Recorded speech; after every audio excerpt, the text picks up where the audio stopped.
Atin lang pong kumustahin na pagbabantay po ng PHIVOLCS dyan sa Bulkang Canlaon sa Negros Island Region. PHIVOLCS Director Teresito Bacolcol nasa ating linya. Director Bacolcol, sir, good morning po sa inyo. Si Orly Trinidad po ito sa Radyo na TV pa, Director. Yes, sir. Good morning din po sa inyo. Ano po pinakauli monitoring po ninyo sa Bulkang Canlaon? Tama ho, no? Around 4:30 kahapon po nang ito magkaroon ng moderate explosive eruption. Tama ho ba yan? Yes po. Kahapon nagkaroon ng moderate explosive eruption ang Canlaon Volcano from 4:39 to 4:41. And nag-generate ito ng ash plume na umabot ng 2,000 meters. And nagkaroon din ng pyroclastic density current. And may mga areas tayo na nagkaroon ng ash fall. And right now, for the past 24 hours, nakapagtala tayo ng mga volcanic earthquakes sa Canlaon Volcano. Umabot ito ng 11 volcanic earthquakes, and then yung bago sumabog kahapon, nagkaroon ng yung sulfur dioxide mababa, 174 tons per day. And yung there were around 41 barangays na nagkaroon ng ashfall. Nasa alert level 2 pa rin yung Canlaon Volcano. Okay, so hindi naman ho yan kailangang itaas sa alert level 3 ang permanent danger zone. Hindi naman kailangan itaas sa alert level 3. Alert level 3. Yes. Right now, yung mga parameters na nakita natin, consistent pa naman sa kanya alert level 2 status. In fact, noong October last year, ganun din yung nangyari. Nagkaroon tayong moderately explosive eruption. The same din, 2,000 meters yung plume height, and hindi rin natin tinaas yung alert level from 2 to 3. Hanggang ngayon ba nagkakausap tayo, Director, meron pa bang nakikitang aktibidad na nasa mismong bunganga ng bulkan? Wala naman. Hindi ito katulad sa Mayon Volcano na may lava na yes, tuloy-tuloy na may lava na lumalabas.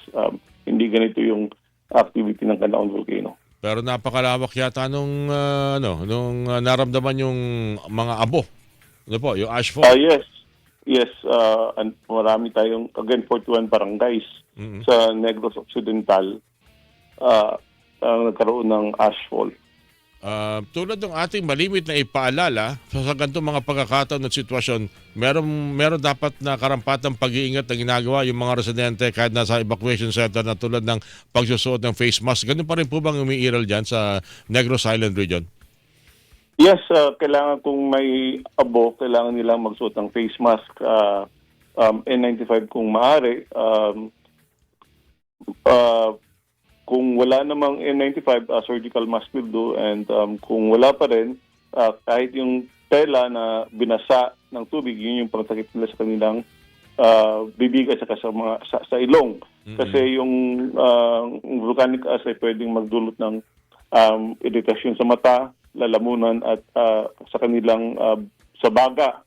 Habang yung kapag may sulfuric smell naman mula sa volcanic ash ay pwedeng magdulot ng hapdi sa mata, sakit ng ulo, pwedeng mahihilo sila or mahirapan silang huminga, lalo na sa mga bata, yung mga senior citizens, yung mga buntis at yung may mga hika o may sakit sa baga o puso. Alright. Meron bang mga pagyanig na narinig mo simula kahapon hanggang sa mga oras ito, Director? Kasabay niyang pagputok na yan kahapon ng bulkan? Wala na. But again, for the past 24 hours, meron tayong 11 volcanic earthquakes na naitala. Gaano kalakas po ito, Director? Maliliit lang ito, yung pinakamataas is magnitude 1.4. So halos hindi yan maramdaman ng mga maramdaman, ano. Talagang yung ano lang, yung abong kanyang iniluwa ang nakikitang pinaka-aktibidad ng bulkan. Last question ng Director, kasi kahapon, pinagmamasdan ko itong video. Ito, pinakikita rin sa ating radyo na TV pa itong video po ng explosive, moderate explosive eruption ng Bulkang Canlaon. Parang meron akong naulinigan na pinagmamasdan Karanasan din ba ng Feebox anong kulay nung lumalabas sa bibig? Tulad sa Taal at Mayon na puti, pero ito parang gray yan eh. May ano ho ba yan? May importansya ho ba yan? May pahiwatig din po ba yan sa mga volcanologist, Director?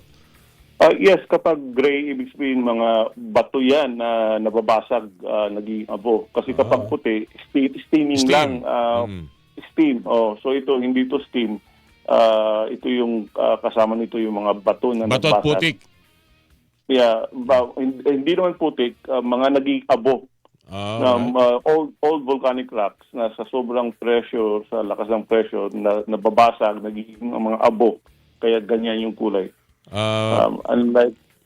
Unlike kung Puti. kung puti, tubig lang yan and then nagkakaroon ng steaming. Kung ang pag-uusapan ay posibleng maging isusunod ang mga aktibidad o siya huhupa, mas matagal hubang humupa ang gray kaysa sa puting binubugang usok ng bulkan, Director?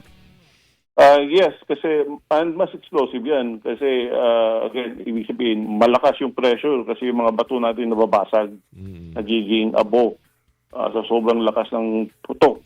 Unlike yung puti, kapag puti lang, ibig sabihin tubig lang yan na comes into contact with hot volcanic materials and nagiging usok. Ayun, alright. Mamaganda to. Siguro pag-usapan natin sa ulitin. Parang color coding din pala ito. Pinagbabasa ng Feebox. Ano po. Director, maraming salamat sa ulitin po. Thank you po sa inyo, sir. Yes, maraming salamat. Feebox Director Teresito Bacolcol, mga kapuso, inyo pong napakinggan.